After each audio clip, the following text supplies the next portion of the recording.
আসসালামু আলাইকুম, আশা করি আপনারা সকলে অনেক অনেক ভালো আছেন। তো ইনশাল্লাহ আল্লাহর রহমতে আমি অনেক ভালো আছি। তো আজকে আবার নতুন একটা কবুতরের ব্লগ ভিডিওতে আপনাদের স্বাগতম।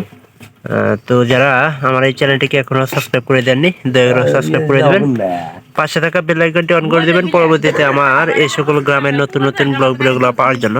তো আপনারা কেউ ভিডিওগুলো যাতে মিস না করেন সেই জন্যই কিন্তু আমার ব্লগ ভিডিওগুলো করা।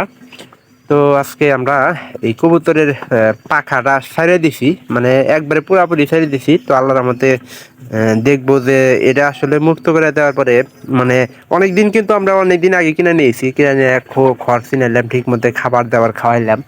তো আপনারা সবাই সব কিছু দেখছেন যে আমি কিভাবে আমার কবুতরের খড়গুলা চিনাই বা ইটি করি।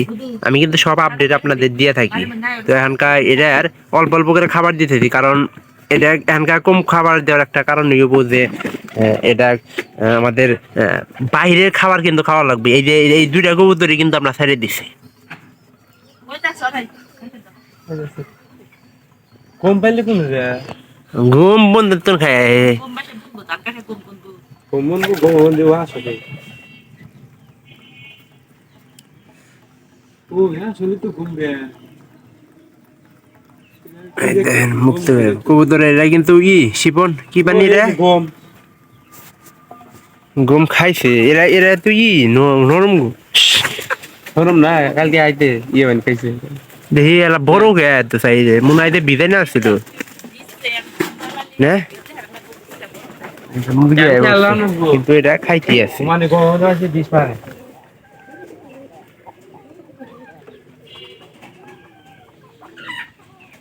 এরা কি এরা শিবন কি এর কালা পাইছে কিন্তু গ্যাস নি গিয়াসুন্নি না? কিন্তু আমার মনে হয় যে এটা গিয়াসুন্নির একটা ক্রস হতে পারে। আপনাদের কি মনে হয় অবশ্যই জানাবেন। আর এই যে এই জাতীয় এই যে মোটা কাটা ঠোঁট মোটা এবং কি থাকে যে এই পাড়িগুলার কিন্তু মনে করেন যে বাত বেশি করে, আর কি বাচ্চারেও কিন্তু মোটা কাটা বানায়। একটা সুস্থ কবুতরের অনেকগুলা গুণ থাকে। তো অবশ্যই আপনারা আমার ভিডিওগুলা দেখবেন, আমি ওই ভিডিও আপলোড করছি।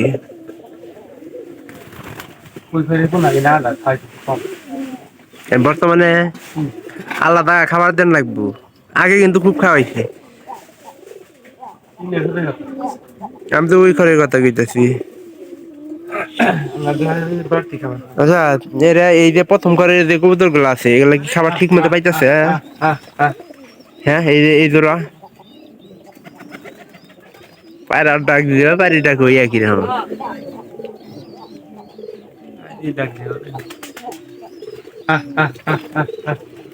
এখন কেমন করেন যে আমি যে পদ্ধতিগুলো মানে করি,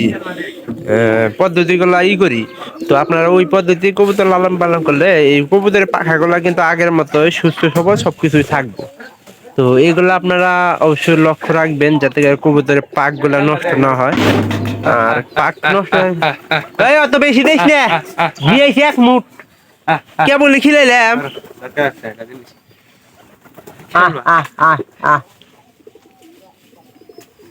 কে গেল মা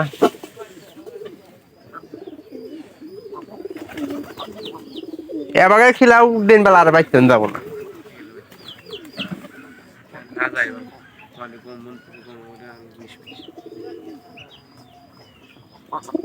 কিনে নিস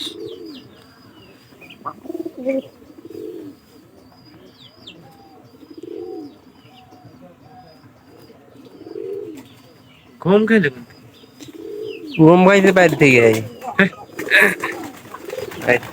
মুভি কোন চশমার ভাই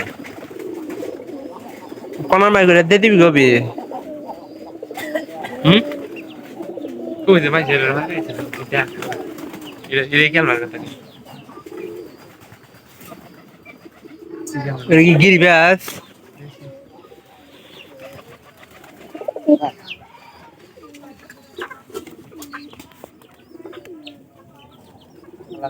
দিয়ে দিবি কবে? হ্যাঁ, দিয়ে দিবি কবে একটা কোনো কইস কয়েছি আর নাকবো না করলে কয়ে জবটা করে এদের নাকবো, তাছাড়া তো হবো না। ওই যে ওই ওই ঘরের এই জীবন জীবন দিয়ে আমরা তৃতীয় ঘরের বাচ্চাগুলো দেওয়ার চেষ্টা করি। এই বাচ্চাগুলো আমি রাহার রাহার দিতেই করি শিবনরে।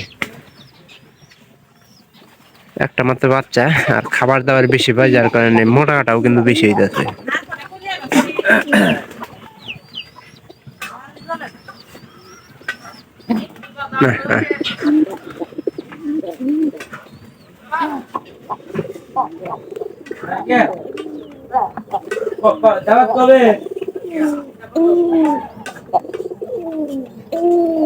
কোনো শিবন শিবা কোনো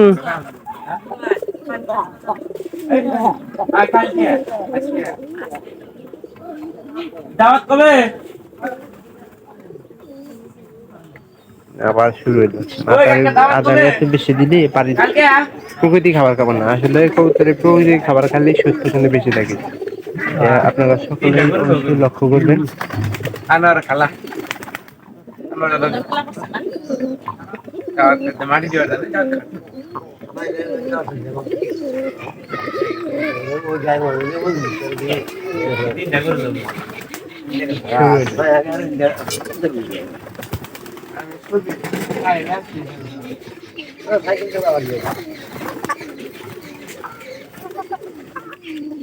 ভাড়া কত না ঘোমা সর্বমোট 100 টাকা। সমস্যা কি দিবে, দাওয়াত খাই বাদ দেবে বুঝতেছেন। এটা কিন্তু ওই যে আমাদের ওই টিনের ঘরের কবুতর, মানে কবুতর দাঁড়াইতেছে। কিছু কিছু লক্ষণ আছে, আপনারা এগুলা দেখলে অবশ্যই বুঝতে পারবেন যে কবুতর গুলা ডিম দিব। তো ওইটা মানে গলা উঁচা করে কিন্তু পারি যে ডাকি করে কেমনে খাবো যদি কবুতর মুরগি থাকে। বাড়ির থেকে খেদার লাগবো, এটা মোট কথা। এটার বাচ্চাগুলো কিন্তু সবচেয়ে বেশি ভালো হয়েছে এবার। চুপ কর। আর এই 2 নম্বরে করে এটা আমি আসলে গিরিবাস পছন্দ করি, কারণ বিজি গিরিবাসের বাচ্চা মনে করেন যে একবারে ছোট হয়। তো ও তো আসলে বিশ্বাস করলো না যে আসলে গিরিবাসের বাচ্চা ছোট হয় না বড় হয়। তো প্রথমবার লালন পালন করলে অবশ্যই বুঝতে পারবে যে গিরিবাসের বাচ্চা আসলে কত বড় হয়। তবে একটা আছে যে ঠোঁট খাটা জাতের এবং কি শিলাইটা জাতের কিন্তু পাই থাকে, ওগুলা কিন্তু মানে বাচ্চা বড় হয়। শিলাইটা জাত মানে শরীর একটু মোটা কাটা থাকে।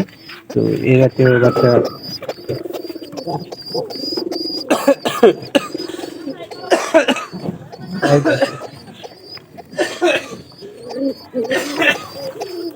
পাইনি। ভিডিওটি ভালো লাগবে, ভালো লাগলে চ্যানেলটিকে সাবস্ক্রাইব করে দিবেন এবং পাশে থাকা বেল আইকনটি অন করে দিবেন পরবর্তীতে অন্য সকল নতুন নতুন ব্লগ ভিডিওগুলো পাওয়ার জন্য। তো আপনারা কেউ ভিডিওগুলো মিস করবেন না। সবাই ভালো থাকেন।